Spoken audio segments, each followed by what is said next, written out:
ஜெபிப்போம். நல்ல பிதாவே, உம்மை துதிக்கிறோம் கர்த்தாவே. எதற்குமே தகுதி இல்லாத எங்களை உடைய சன்னதியை கூட்டி சேர்த்த மகா பெரிய தயவுக்காய் உம்மை ஸ்தோத்திரம் அப்பா.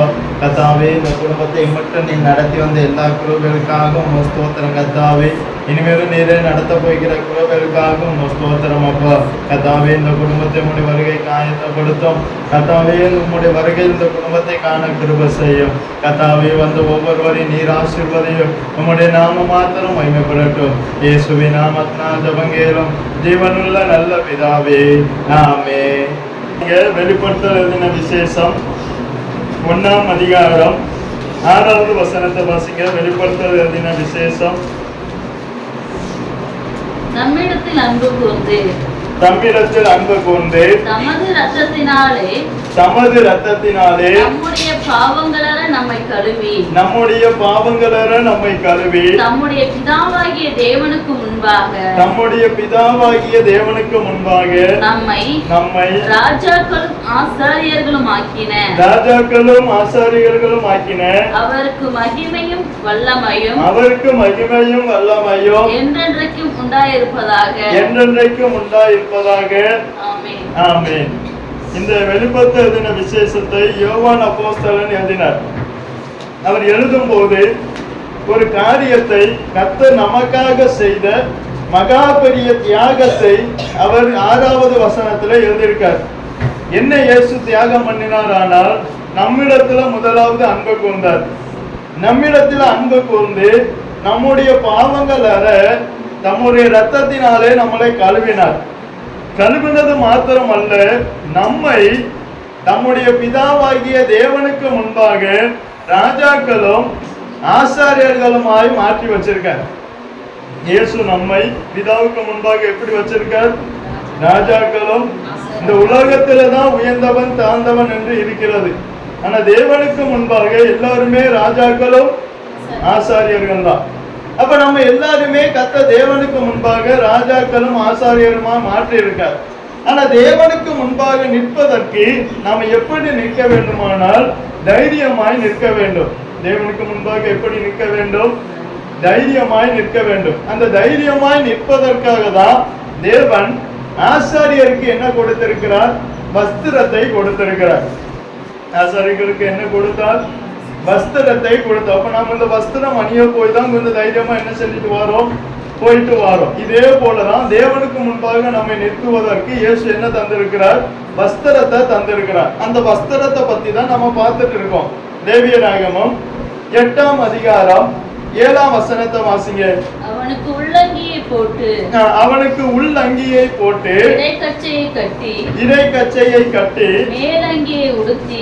மேலங்கியை உடுத்தி முதலாவது உள்ளங்கியை போடணும், இடைக்கச்சையை கட்டணும், மூன்றாவது மேலங்கியை உடுத்தணும். தேவனுக்கு முன்பாக நிற்கிறவனுக்கு உள்ளங்கியும் தேவை, மேலங்கியும் தேவை. தேவனுக்கு முன்பாக நிற்க வேண்டுமானால் நமக்கு உள்ளங்கியும் வேணும், மேலங்கியும் வேணும். இந்த மேலங்கி இந்த கழுத்தில் இருந்து பாதம் வரைக்கும் இருக்கும். இந்த மேலங்கி எதுல இருந்து எது வரை இருக்கும்? கழுத்தில் இருந்து பாதம் வரை. எந்த ஒரு இதுவுமே எந்த ஒரு மாம்சமுமே வெளியே தெரியாது. அந்த அளவுக்கு மேலங்கி கழுத்திலிருந்து பாதம் வர மூடி இருக்கும். இது பரிசுத்தத்தின் பூரணத்தை காட்டுகிறது. ஏன் கழுத்திலிருந்து பாதம் வரைக்கும் மூடி இருக்கு? இது பரிசுத்தத்தின் பூரணத்தை காட்டுது. பரிசுத்தத்தின் பூரணம்னா என்னன்னா நம்மை பரிசுத்தவானாய் மாற்றுவது. நம்ம பரிசுத்தமாக்கப்பட்டால் மாத்திரம் போதாது, எப்படி மாறணுமானால் பரிசுத்தவானாய் மாறணும். எப்படி மாறணும்? நீங்க லேவியராகமம் 20ஆம் அதிகாரம் 26ஆம் வசனத்தை வாசிங்க. கர்த்தராகிய நான் பரிசுத்தராய் இருக்கிறபடியினாலே நீங்களும் எனக்கேற்ற பரிசுத்தவான்களாய் இருப்பீர்களாக. கர்த்தர் பரிசுத்தராய் இருக்கிறது போல நாம் அவருக்கு ஏற்ற பரிசுத்தவான்களாய் இருக்க வேண்டும். இந்த லோகத்துல நாம் பரிசுத்தவானாய் காட்டக்கூடாது. அவருக்கு ஏற்ற பரிசுத்தவானாய் என்ன செய்யணும்? வாழ வேண்டும். நீங்க 2 ராஜாக்கள் 4ஆம் அதிகாரம் 9ஆம் வசனத்தை வாசிங்க. அவள் தன் புருஷனை நோக்கி இதோ நம்மிடத்தில் எப்போதும் வந்து போகிற தேவனுடைய மனுஷனாகிய இவர் பரிசுத்தவான் என்று காண்கிறேன். அப்ப எலிசாவை பத்தி தான் இங்க சொல்லி இருக்கு. இங்க ஒரு ஸ்திரீ தன்னுடைய புருஷனிடத்துல சொல்ற, புருஷனே இதோ நம்மிடத்துல வந்து போகிறவன், இவர் தேவனுடைய மனுஷன்தான், ஆனா இவரை பரிசுத்தவான் என்று காண்கிறேன் என்று சொன்னார். அப்ப எலிசா மற்றவர்களுக்கு முன்பே தன்னை பரிசுத்தவானாய் காட்டவில்லை, மற்றவர்களுக்கு முன்பே பரிசுத்தவானாய் வாழ்ந்தார். இதான் மேலங்கி உடுத்தினவனுக்கும் மேலங்கி இல்லாதவனுக்கும் உள்ள வித்தியாசம். எலிசா எப்படி இருந்தார்? அந்த ஸ்திரீக்கு தன்னை பரிசுத்தவானாய் காட்டவில்லை, பரிசுத்தவானாய் வாழ்ந்தார். இப்ப அநேகர் இந்த உலகத்தில் எப்படி வாழுறாங்க? மனுஷர் முன்பாக தன்னை ஒரு பரிசுத்தவனாகவும் மனுஷன் முன்பாக தன்னை ஒரு நீதிமானாகவும் என்ன செய்தாங்க? காட்டிக் கொள்கிறார்கள். ஆனா எலிசா அப்படி வாழவில்லை. எலிசா தேவனுடைய மனுஷன்தான், ஆனா பரிசுத்தவானாய் தன்னை காட்டவில்லை. பரிசுத்தவானாய் என்ன செஞ்சார்? வாழ்ந்தார். அதுக்குதான் மேலங்கி கொடுக்கப்பட்டது. மேலங்கி எதுக்கு? இந்த உலகத்துல நாம தேவனுடைய பிள்ளைகள் என்பதை வெளிப்படுத்தணும். இந்த உலகத்துல நாம தேவனுடைய பிள்ளைகள் இன்னார் என்றும் பிசாசினுடைய பிள்ளைகள் இன்னார் என்று என்ன செய்யும்? வெளிப்படும். அந்த வெளிப்படுத்தக்கூடியதுதான் இந்த வஸ்திரம். இந்த வஸ்திரம் அணிந்தவர்களுக்கும் அணியாதவர்களுக்கும் என்ன உண்டு? வித்தியாசம் உண்டு. நீங்க 1 கொரிந்தியர் 1ஆம் அதிகாரம் 2ஆம் வசனத்தை வாசிங்க. 1 கொரிந்தியர் 1ஆம் அதிகாரம் 2ஆம் வசனம். கொரிந்துவிலே கிறிஸ்து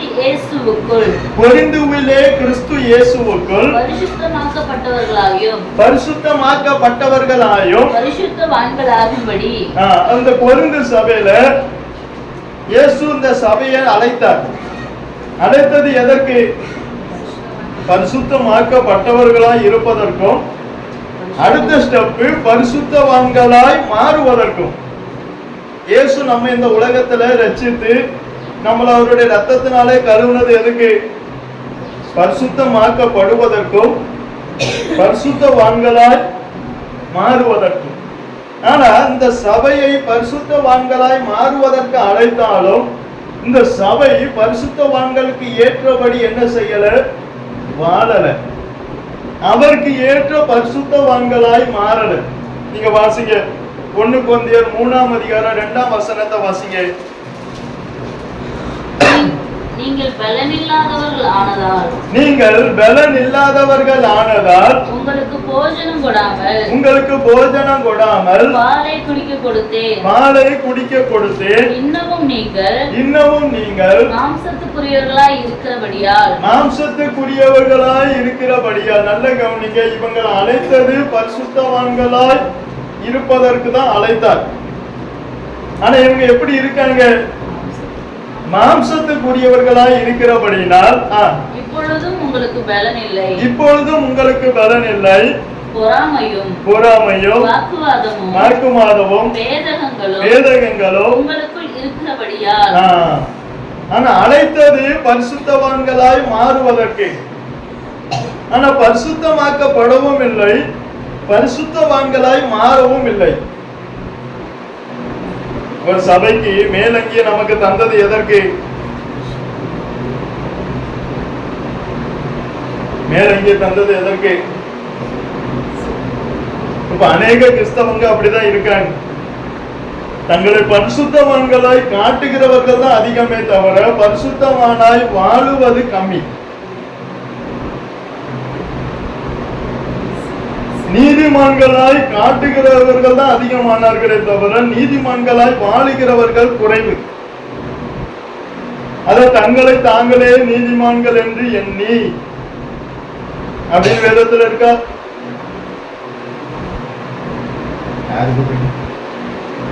இருக்கா?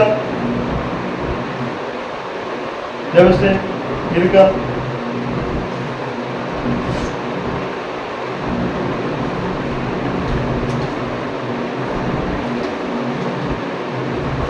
லூக்கா 16ஆம் அதிகாரம் 15ஆம் வசனத்தை வாசிங்க. அவர் அவர்களை நோக்கி நீங்கள் மனுஷர் முன்பாக உங்களை நீதிமான்களாக காட்டுகிறீர்கள்.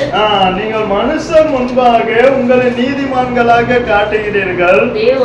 தேவனோ உங்கள் இருதயங்களை அறிந்திருக்கிறார். தேவனோ உங்கள் இருதயங்களை அறிந்திருக்கிறார்.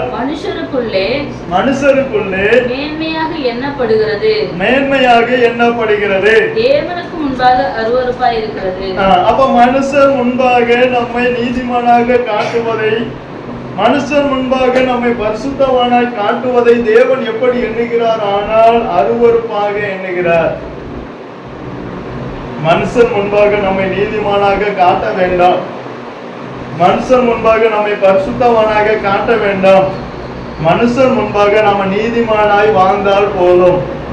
நோவாவோ தற்காலத்திலே அங்கே இருந்தவர்களுக்குள்ளே நீதிமானும் உத்தமனும் தேவனோடு கூட நீதிமானாய் வாழ்ந்தார், உத்தமனாய் வாழ்ந்தார். நீதிமானாக காட்டவில்லை, உத்தமனாகவும் என்ன செய்யல, காட்டல. நீதிமானாக வாழ்ந்தார், உத்தமனாக வாழ்ந்தார். நம்ம சுற்று வட்டார கிராமத்துக்குள்ளே அவர்கள் மத்தியிலே நாம் ஒரு நீதிமானாக காட்டுவதற்கும், அவர்கள் மத்தியிலே நம்மை ஒரு பரிசுத்தமானாக காட்டுவதற்கும் நாம வாழக்கூடாது. நாம தேவனுக்கு முன்பாக நீதிமானாய் இருக்க வேண்டும் என்பதற்காக வாழணும். தேவனுக்கு முன்பாக பரிசுத்தவானாய் இருக்க வேண்டும் என்பதற்காக வாழணும். இந்த எலிசா என்பவர் அந்த ஸ்திரீக்கு முன்பாக நான் பரிசுத்தவான் என்பதை காட்டுவதற்காக அவர் என்ன செய்யல, வாழல.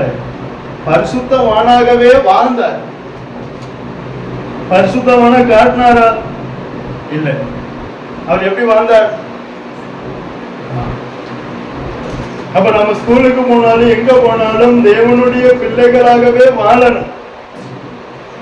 தேவனுடைய பிள்ளைகளாய் காட்டக்கூடாது.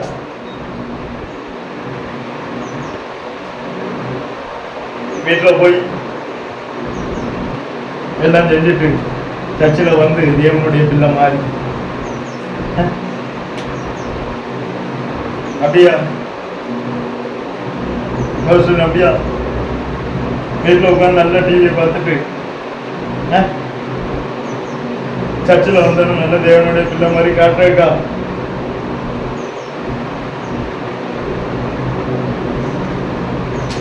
அப்படியே பாஷன் முன்னாடி கொஞ்சம் நீதிமான அதுக்காக அல்ல, நம்மளே கர்த்தர் அழைத்தது நம்ம அந்த வாழ்க்கையை வாழுவதற்கு. நான் இயேசுவையே சொல்றேன். வாசிங்க லூக்கா எழுதின சுவிசேஷம் 23ஆம் அதிகாரம் 13ஆம் வசனம் முதல் 15ஆம் வசனம் வரை வாசிங்க. பிலாத்து பிரதான ஆசாரியர்களையும் அதிகாரிகளையும் ஜனங்களையும் கூடி வர செய்து அவர்களை நோக்கி ஜனங்களை கலகத்துக்கு தூண்டி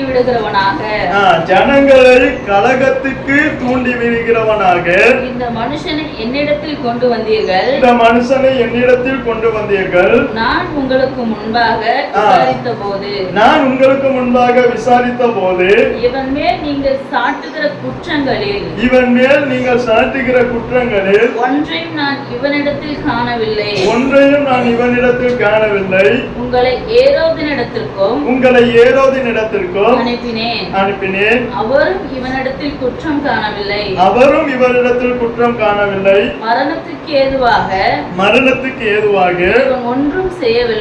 இவன் ஒன்றும் செய்யவில்லையே. ஆனபடியால் இவனை தண்டித்து விடுதலையாக்குவேன் என்றான். இயேசுவை அப்போ பிடிச்சிட்டு வந்தாங்க. எதுக்காக பிடிச்சிட்டு வந்தாங்க? இவரிடத்துல மரணத்துக்கு ஏதுவான குற்றம் உண்டு என்றுதான் பிடிச்சிட்டு வந்தாங்க. ஆனா இவரிடத்துல மரணத்துக்கு ஏதுவான குற்றம் இருந்ததா? அப்ப இவர் உலகத்தின் பார்வைக்கு தன்னை நீதிமானாகவோ உலகத்தின் பார்வைக்கு தன்னை பரிசுத்தவானாகவோ காட்டினாரா? நம்ம இந்த உலகத்துல தேவனுக்கு முன்பாக தேவனுக்கு ஏற்ற பரிசுத்தவான்களாய் வாழ்ந்தால் போதும். இந்த உலகத்துல யாரு நம்ம மேல என்ன குற்றம் சுமத்தினாலும் நாம அதை குறித்து நாம கவலைப்பட வேண்டிய அவசியமே இல்லை.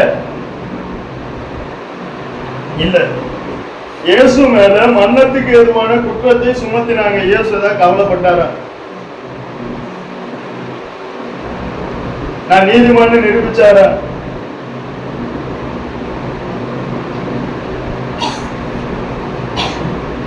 இங்கெல்லாம் உட்கார்ந்து இருக்கிறத பார்த்தா நீ என்னமோ சொல்லுத. தன்னை நீதிமான் என்று நிரூபித்தாரா? தன்னை பரிசுத்தவான் என்று காட்டினாரா? இப்ப ரோஷன் இங்க இருக்கா, வீட்டுல போய் பார்த்தாலும் தெரியும் அவன் எவ்வளவு சத்தம் போடுவான் நமக்கு தெரியுமா?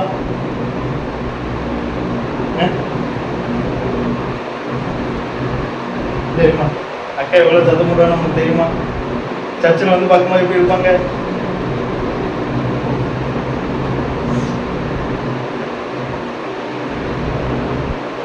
இயேசு மேல குற்றம் சுமத்தினாங்க. ஆனா குற்றத்துக்குரிய பாத்திரவான் இயேசு இல்லை என்பது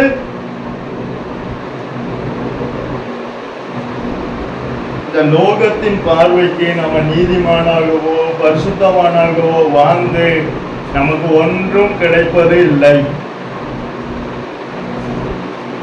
ஒரு ஊழியக்காரர் கேரளால ஒரு ஊழியக்காரர் சொல்வார், இந்த உலகம் வந்து இயேசுக்கே முள்மூடி சூட்டின உலகமா, அவன் நம்மளை விடுமா? இந்த உலகம் இயேசுக்கு என்ன தந்தது?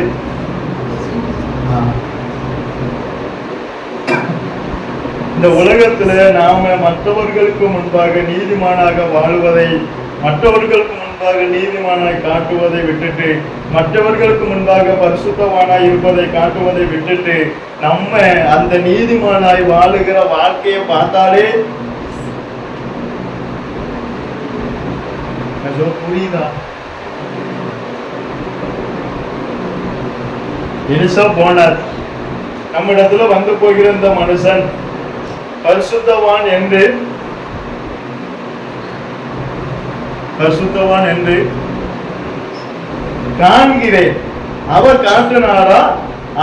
அவளுடைய பார்வைக்கு இவர் பரிசுத்தவானா இருந்தாரா?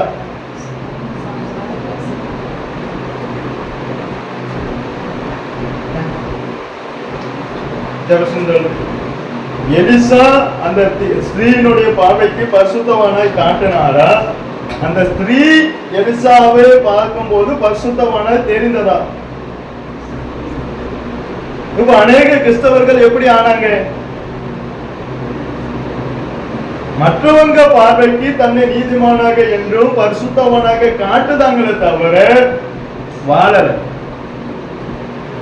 அதுதான் இப்ப எந்த வாழ்க்கை ஆயிட்டு? கிறிஸ்தவ வாழ்க்கையாவே மாறிச்சு. நம்ம கிறிஸ்தவனா வாழக்கூடாது, கிறிஸ்துவுக்குள்ள நம்ம நீதிமான காட்டக்கூடாது, நீதிமானா. அதுக்காக தான் இந்த மேலை பரிசுத்தவானா காட்ட வேண்டாம், பரிசுத்தவானா வாழ்ந்தா போதும்.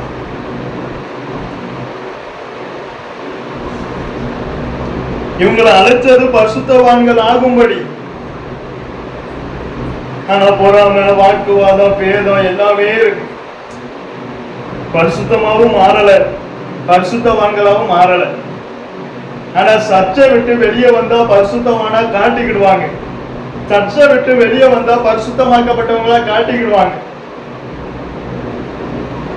ஆனா பரிசுத்தமாக்கப்படல, பரிசுத்தவான்களாவோ மாறல. ஆயக்காரன், பரிசேயன் என்பவன் 2 பேர் இருந்தாங்க. அதுல பரிசேயன் என்பவன் தன்னை நீதிமானாக காட்டினான், தன்னை பரிசுத்தமானாக காட்டினான். ஆனா அதற்கு ஏற்றாற் போல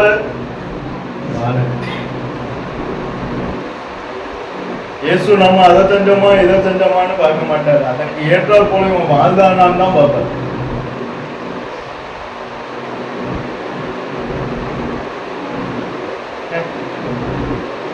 நோவா எப்படி வாழ்ந்தார்? இப்ப நோவா என்ன செஞ்சிருக்கலாம்? அங்க இருந்தவங்க மத்தியில தன்னை ஒரு நீதிமானா காட்டி இருக்கலாம். தன்னை ஒரு உத்தமனா காட்டினாரா? நீதிமானாக வாழ்ந்தார், உத்தமனாக வாழ்ந்தார், தேவனோடு சஞ்சரிக்கிறவராக வாழ்ந்தார். தேவனோடு சஞ்சரிப்பதை காட்டல, தேவனோடு சஞ்சரிக்கிற வாழ்க்கையை வாழ்ந்தார். அந்த வாழ்க்கை தான் இப்ப அநேக கிறிஸ்தவரிடத்துல போயிடுச்சு. இப்ப எல்லாம் ஜெராக்ஸ் ஆயிட்டு. இப்ப எல்லாம் எப்படி ஆயிட்டு? ஜெராக்ஸ் ஆயிட்டு.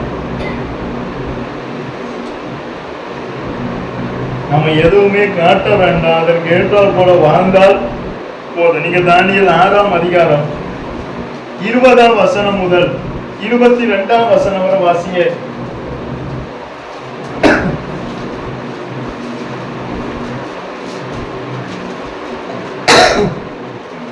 தானியேல் 6ஆம் அதிகாரம் 20ஆம் வசனம் முதல் 22ஆம் வசனம் வரை.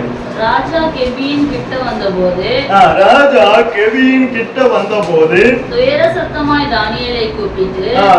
சத்தமாய் தானியேலை கூப்பிட்டு தானியேலே ஜீவனுள்ள தேவனுடைய தாசனே நீ இடைவிடாமல் ஆராதிக்கிற உன் தேவன் உன்னை சிங்கங்களுக்கு தப்புவிக்க வல்லவராய் இருந்தாரா என்று தானியேலை கேட்டான். அப்பொழுது தானியேல் ராஜாவே நீர் என்றும் வாழ்க. சிங்கங்கள் என்னை சேதப்படுத்தாதபடிக்கு தேவன் தம்முடைய தூதனை அனுப்பி அவைகளின் வாயை கட்டி போட்டார். அதென்னென்றால் அவருக்கு முன்பாக அவர் எனக்காக இவ்வளவு தூரம் ஒத்தாசையாக இறங்கி வர காரணம், அவர் எனக்காக எனக்கு பட்சத்துல இருப்பதற்கு காரணம், நம்ம வாழ்ந்த வாழ்க்கையை பொறுத்துதான் கர்த்தர் நம்ம கூட இருக்கார். நம்ம வாழுகிற வாழ்க்கையை வச்சுதான் கர்த்தர் நமக்கு பாதுகாப்பா இருக்கார். நம்ம வாழ்ந்த வாழ்க்கையை வச்சுதான் கர்த்தர் நமக்கு துணையா இருக்கார். தானியேலுக்கு கர்த்தர் சிங்கங்களின் மத்தியிலும் அவனுக்கு இறங்கி வந்து ஒருவனும் சிங்கங்கள் அவனை சேதப்படுத்தாதபடிக்கு கர்த்தர் அவனை காத்துக்கொள்ள காரணம் என்ன? அவர் அதற்கு ஏற்றா போல வாழ்ந்தார். வாசிங்க. அதேனென்றால் அவருக்கு முன்பாக நான் குற்றமற்றவனாய் காணப்பட்டேன். ராஜாவாகிய உமக்கு முன்பாகவும் நான் நீதிகேடு செய்ததில்லை என்றான். அப்ப அவன் மனுஷனுக்கு முன்பாக நீதிமானாக காட்டவில்லை, மனுஷனுக்கு முன்பாக நீதிமானாக வாழ்ந்திருக்க.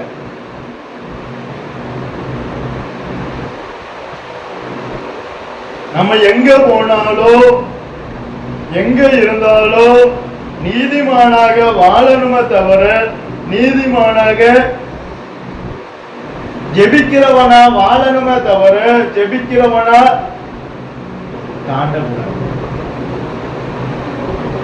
நான் ஜெபிக்கிறவன்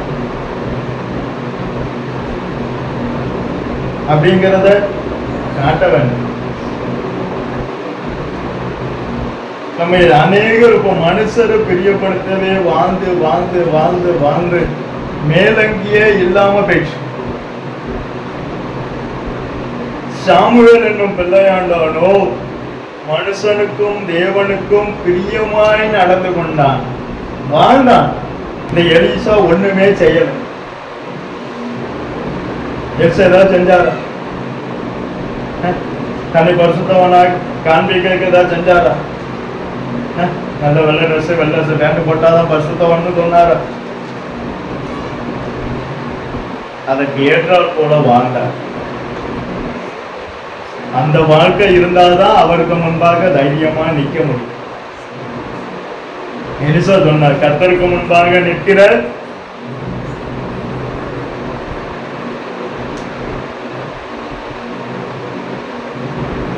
நம்ம அங்க போய் நிக்கணும். அதான் மனுஷகுமாரனுக்கு முன்பாக நிற்க பாத்திரவான்களா எண்ணப்படுவதற்கு விழித்திருந்து ஜெபம் பண்ணுங்கள். அது ரொம்ப கஷ்டம். நம்ம ஜெபிக்க வேண்டிய ஜெபமே, அதிகமா ஜெபிக்க வேண்டிய ஜெபமே என்னன்னா, மனுஷகுமாரனுக்கு முன்பாக நிற்க பாத்திரவான்களாய் மாறணும். இங்க கோர்ட்டுல கூட ஜட்ஜு முன்னாடி கூட எப்படி நின்றுலாம், ஆனா அங்க போய் எப்படி நிக்க? இப்ப இவன் சொல்ல தீர்ப்பு வச்சு அவர் பாட்டுக்கு எழுதிடுவாரு. ஆனா இவன் என்ன சொல்றாங்கிறது யாருக்கு தெரியும்? அவருக்கு தெரியுமா? இயேசுவை பாருங்க, நான் அதை தான் சொல்லுவேன். இயேசு வாழ்ந்த, இயேசு என்ன செஞ்ச? இயேசு எதையுமே காட்டல. அதை கேட்டார் போல இயேசு சீசருடைய பாதத்தை கழுவும் போது என்கிட்ட தாழ்மை இருக்கு என்பதை சீசர்களிடத்துல காட்டல. நான் தாழ்மை உள்ளவனா இருக்கிறேன் என்று சீசர்களிடத்துல வாழ்ந்தார். அந்த வாழ்க்கையை தான் காட்டினார். நான் தாழ்மை உள்ளவன் என்று, நான் தாழ்மையா இருக்கிறேன் என்பதை வாழ்ந்து காட்டினேன். இயேசு மாதிரியை தான் நமக்கு வச்சுட்டு போனார். இயேசு எதை வச்சுட்டு போனார்? மனுஷர் முன்பாக எதையும் காட்டணும்னு விரும்பாது. புரோஜனமே இல்லை. அது நீ அவன் முன்னாடி ஜெபிக்கிறவன் ஆகும், அவன் முன்னாடி வேதம் வாசிக்கிறவன் ஆகும், அவன் முன்னாடி நல்ல இதா இருக்கு நீதிமான இருக்கிறவன் ஆகும், அவன் முன்னாடி பரிசுத்தவன். அது வேண்டே வேண்டாம்.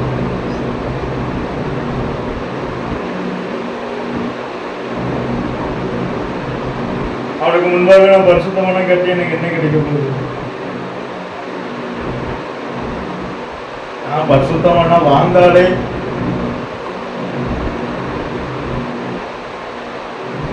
அந்த மேலங்கி தான் நமக்கு வேணும். நாம இயேசுக்கு முன்பாக ஆசாரியனாய் தைரியமாய் நிற்க வேண்டுமானால் மேலங்கி கண்டிப்பாக நமக்கு அவசியம். உள்ளங்கி எப்படி வேணுமோ அதே போல மேலங்கியும் மனுஷனை பிரியப்படுத்த எதையும் செய்யாது. அவன் என்னை இப்படிலாம் நினைச்சிட்டு இருந்தான், இவன் என்னை இப்படிலாம் நினைச்சிட்டு இருந்தான், அவன் என்னைய தப்பா நினைப்பானே, இவன் என்னைய தப்பா நினைப்பானே. அது நமக்கு இப்ப இயேசு என்ன செஞ்சிருக்கான்? மரணத்துக்கு எதுவான குற்றம் இருக்குன்னு குடிச்சிட்டு வந்தாங்க. இப்ப இயேசு என்ன செஞ்சிருக்கலாம்? இப்ப இயேசு என்ன செஞ்சிருக்கான்?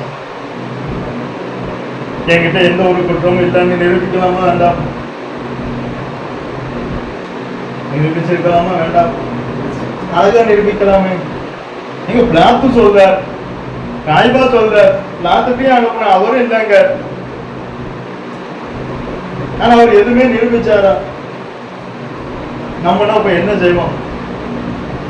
நம்மளுக்கு தப்பா பேசிட்டோம்னா எப்படியாவது அவன்கிட்ட நிரூபிக்கணும்.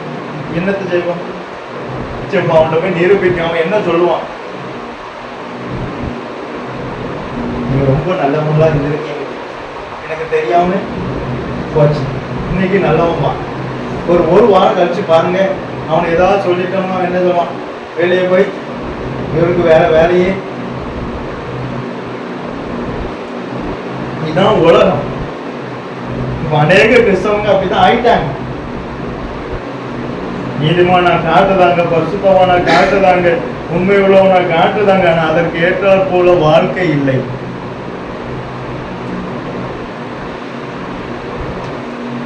இயேசு காட்டுவதை விரும்பல, வாழ்க்கையை தான் விரும்பல.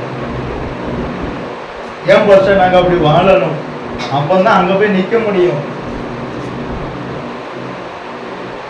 அங்க போய் நிக்கணும்னா அதற்கு ஏற்றாற் போல வாழ்ந்தாதான் நிக்க முடியும். இங்க எப்படி வாழ்ந்தாலும் என்ன செஞ்சிடலாம், நின்றுலாம். அங்க அப்படி நிக்க முடியாது. அதற்கு ஏற்றாற் போல வாழ்ந்தாதான். அதுக்குதான் மேல இங்கே தந்தார், நீ தேவனுடைய பிள்ளைகள் என்று வெளிப்படுத்தணும், காட்டக்கூடாது. நீ தேவனுடைய பிள்ளை என்று என்ன செய்யணும், காட்டக்கூடாது. அதுதான் எலிசாவை சொன்னேன், அவர் காட்டல பாரு, வெளிப்படுத்தினார்.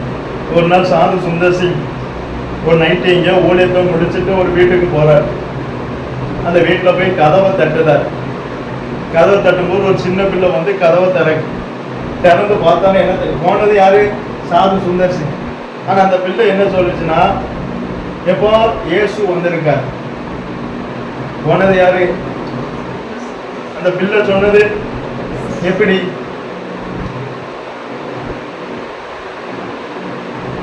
அவர் காட்டினாரா வெளிப்படுத்தினாரா?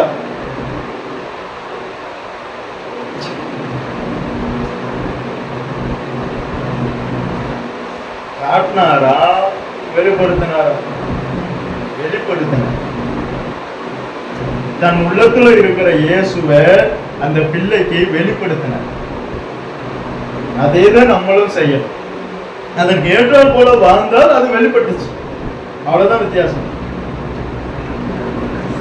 அதற்கு ஏற்றால் போல வாழ்ந்தால் அது, இந்த வீட்டுல இப்ப லைட் இருந்தா அது வெளிச்சத்தை என்ன செய்யும், அப்ப லைட் இருக்குன்னு தெரியுமா தெரியாதா? லைட் இருக்குன்னு காட்டணுமா, இங்க பாருங்க லைட், இந்த பாருங்க லைட் அப்படின்னு காட்டணுமா? காட்டணும். வெளிச்சம் இருந்தாலே லைட் வெளிப்படுத்துதா இல்லையா? இப்ப வெளிச்சம் இருந்தா லைட் இருக்கு, வெளிப்படுத்தா இல்லையா? அதேதான். இப்ப காத்து அடிச்சா கதவு திறந்திருக்கு, சரிதா இல்லையா? அதேதான். மனுஷரை பிரியப்படுத்த நீங்க தேவனுக்கு முன்பாக தைரியமா நிக்கணும்னா அதற்கு ஏற்றால் போல வாழ்ந்தா போதும். பாஷ ஏதாவது சொல்லிவாங்க அப்படின்னு அப்படி வேண்டாம். அதற்கு ஏற்றால் போல வாழ்ந்த பாஷ இன்னைக்கு என்ன சொல்லுவார், விஜயகுமாரன ரொம்ப நல்ல எண்ணமே, வீட்டுல போய் அவர் என்ன இப்படி இருக்காரு அப்படின்பேன். இதான் நான் பாஸ்டருக்கு முன்பாக நீதிமானாக நல்லவராக வெளிப்படுத்த அதற்கு ஏற்றால் போல வாழ்ந்தாலே போதும். அதற்கு ஏற்றால் போல கண்களை மூடுவோம். நல்ல பிதாவே, உண்மை துதிக்கிறோம் கர்த்தாவே. இதற்குமே தகுதி இல்லாத எங்களை உடைய சன்னதியை கூட்டி சேர்த்த தயவுக்காய் ஸ்தோத்திரம் அப்பா. கர்த்தாவே, நீர் எனக்கு கொடுத்த வார்த்தை நான் அவர்களுக்கு அப்படியே கொடுத்தேன் அப்பா. அதனால் நான் பூமியிலே உண்மை மகிமைப்படுத்தினேன், இன்னமும் மகிமைப்படுத்த கிருபைதாரும் கர்த்தாவே. இயேசுவே, நாங்கள் மேலங்கி உள்ளவர்களாய் கர்த்தாவே, ஏதோ பேருக்காக ஒரு கிறிஸ்தவர்களாய் வாழாமல் கர்த்தாவே, அது எங்களுடைய வாழ்க்கையாகவே வாழ எங்களுக்கு கிருபைதாரும் அப்பா. கர்த்தாவே, நாங்கள் நீதிமானாக காட்டுவதை விட நீதிமான்களாய் வாழ எங்களுக்கு கிருபைதாரும். பரிசுத்தவானாய் காட்டுவதை விட பரிசுத்தவானாய் வாழ எங்களுக்கு கிருபைதாரும் அப்பா. கர்த்தாவே, நாங்கள் தேவனுடைய பிள்ளைகள் என்பதை காட்டுவதை விட தேவனுடைய பிள்ளைகளாய் வாழ எங்களுக்கு கிருபைதாரும். கர்த்தாவே, அப்படிப்பட்ட வாழ்க்கை எங்களுக்கு தந்து எங்களை நீரே வழி நடத்தும்.